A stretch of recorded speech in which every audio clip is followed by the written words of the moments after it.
రాష్ట్రంలోని సంక్షేమ హాస్టల్లో మౌలిక సదుపాయాలు దయనీయంగా ఉన్నాయని, వీటి అభివృద్ధికి ప్రభుత్వం తక్షణమే చర్యలు తీసుకోవాలని సిపిఎం కాకినాడ నగర కమిటీ డిమాండ్ చేసింది. కాకినాడలోని సుందరయ్య భవన్లో ఏర్పాటు చేసిన మీడియా సమావేశంలో సిపిఎం నగర కన్వీనర్ పలివెల వీరబాబు, నగర కమిటీ సభ్యుడు కె సత్యరాజ్ మాట్లాడారు. కాకినాడలోని పలు సంక్షేమ హాస్టళ్లలో సిపిఎం బృందం పర్యటించినట్లు తెలిపారు. ప్రభుత్వంలోకి వచ్చిన తర్వాత సంక్షేమం, అభివృద్ధి జతగా నడుస్తాయన్న హామీల అమలు వాస్తవ భిన్నంగా ఉందన్నారు. కాకినాడలో 12 సోషల్ వెల్ఫేర్ హాస్టళ్లు, 8 బీసీ వెల్ఫేర్ హాస్టళ్లు, 2 ట్రైబల్ వెల్ఫేర్ హాస్టళ్లు ఉన్నాయని, వీటిలో సగం హాస్టళ్లకు సొంత భవనాలే లేవని, టాయిలెట్లు సరిపడా లేకపోవడం, శుభ్రతా పరంగా తీసుకుంటున్న జాగ్రత్తలు తక్కువగా ఉండడం ప్రధాన సమస్యలని అన్నారు. గౌరవ బాలయోగి చదువుకున్న అంబేద్కర్ హాస్టల్ పునర్నిర్మాణం అభినందనీయమైనదైనా ఇంకా డైనింగ్ మరియు ఇతర సౌకర్యాలు పూర్తి కావాల్సి ఉందన్నారు. అణగారిన వర్గాల విద్యార్థుల భవిష్యత్తును దృష్టిలో ఉంచుకొని రాష్ట్ర ప్రభుత్వం తగిన నిధులు కేటాయించి హాస్టల్ పరిస్థితిని మెరుగుపరచాలని అన్నారు. ఈ సమావేశంలో పలివెల వీరబాబు, కె సత్యరాజు, మలక వెంకటరమణ, మేడిశెట్టి వెంకటరమణ తదితరులు పాల్గొన్నారు. ఒక వ్యవస్థ నడుపుతున్నామంటే ఆ వ్యవస్థలో మెయింటెనెన్స్ కూడా ప్రభుత్వం బాధ్యత వహించాల్సిన అవసరం ఉంది. అదేవిధంగా ఇప్పుడు మెనూ ఛార్జీలు గమనిస్తే 48 రూపాయలు, 37 రూపాయలు, 53 రూపాయలు, అంటే 10వ తరగతి లోపు పిల్లలు, 10వ తరగతి ఇంటర్మీడియట్, అదేవిధంగా డిగ్రీ ఆ పైన చదువుతున్న వారికి మెనూ కేటాయించారు. ఇవి పెరిగిన ధరలను బట్టి ఈ మెనూ ఛార్జీలు ఏ విధంగా సరిపోతాయో ఏలిన పెద్దలే నిర్ణయం తీసుకోవాలి. బయట ఆహారం తీసుకోవాలంటే ఎంత ఖర్చు అవుతుంది, మరి హాస్టల్ విద్యార్థులకి పౌష్టికాహారం అందించాలని దానికి సిద్ధంగా ఉన్నామని ప్రభుత్వం చెబుతూ ఆచరణలో మెనూ ఛార్జీలు పెంచకుండా ఏ విధంగా పౌష్టికాహారం విద్యార్థులకు అందుతుందో ఆలోచించాలని విజ్ఞప్తి చేస్తున్నాం.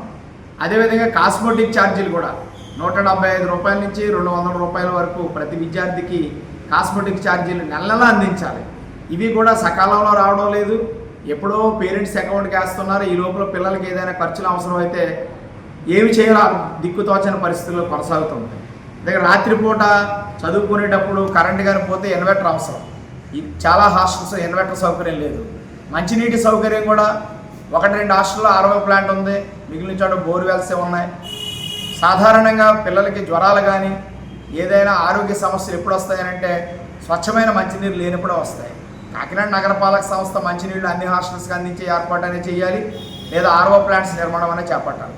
ట్రైబల్ హాస్టల్కి సంబంధించి చాలా ఇబ్బందులు ఎదుర్కొంటున్నారు. 200 మంది పైన పిల్లల్లో 8 టాయిలెట్స్ ఉన్నాయి. వంట చేసేది కూడా ఆరు బయటనే వంట జరుగుతుంది. వర్షం వస్తే వంట ఎక్కడ చేయాలా? పిల్లలు పడుకునేదానికి కూడా అన్ని హాస్టల్స్లో ఎక్కువగా హాల్సే ఉన్నాయి, రూమ్స్ లేవు. చాపల మీద పడుకోవాల్సిన పరిస్థితి వచ్చింది.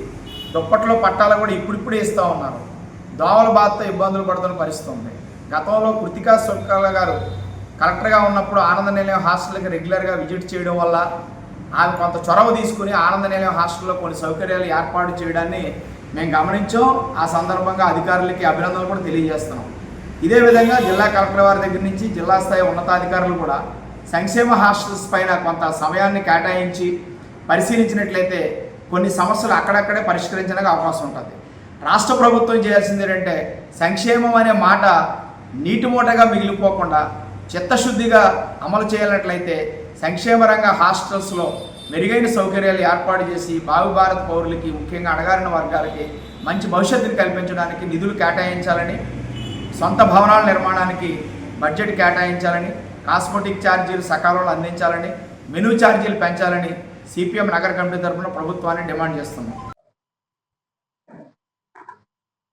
సిపిఎం కాకినాడ నగర కమిటీ ఆధ్వర్యంలో కాకినాడ నగర పరిధిలో కల social welfare, BC welfare, tribal welfare హాస్టల్స్ని బృందంగా పర్యటించి అక్కడ ఉన్నటువంటి వాస్తవ పరిస్థితులను పరిశీలించడం జరిగింది. వీటిలో మొదటిది సరిపడా భవనాల నిర్మాణం అనేది లేదు అనేది ముఖ్యమైనటువంటి అంశం.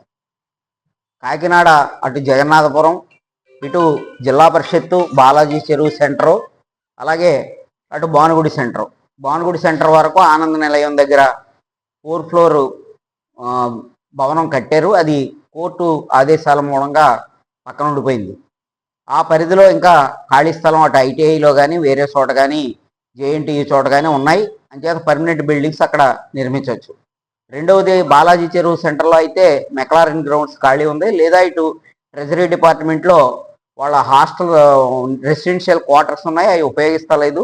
ఆ పరిధిలో కూడా హాస్టల్ భవనాలు నిర్మించడానికి అవకాశం ఉంది, అక్కడ కూడా నిర్మించవచ్చు.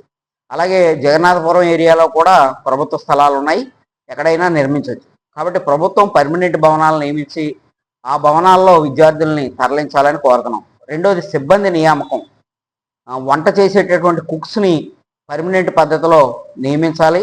అక్కడ ఉన్నటువంటి విద్యార్థులకు వచ్చేటటువంటి ఈ కాస్ట్లో కానీ లేదా మెనూ ఛార్జెస్లోంచే డబ్బులు తీసి వాళ్ళని నియమిస్తున్నట్టు తెలిసింది. అట్లాగే మిగిలిన సిబ్బంది నియామకాలు కూడా జరగలేదు. అన్ని హాస్టల్స్లోని పూర్తి స్థాయిలో సిబ్బందిని నియామకం జరపాలి. మూడవది, అన్ని హాస్టల్స్లో పర్మనెంట్ హాస్టల్స్లో డబుల్ బెడ్డెడ్ కాట్స్ని ఏర్పాటు చేయాలా. వాళ్ళకి తగినటువంటి బొంతలు, అలాగే దుప్పట్లు, అలాగే పరుపులు సమకూర్చాలని చెప్పి ప్రభుత్వాన్ని కోరుతున్నాం.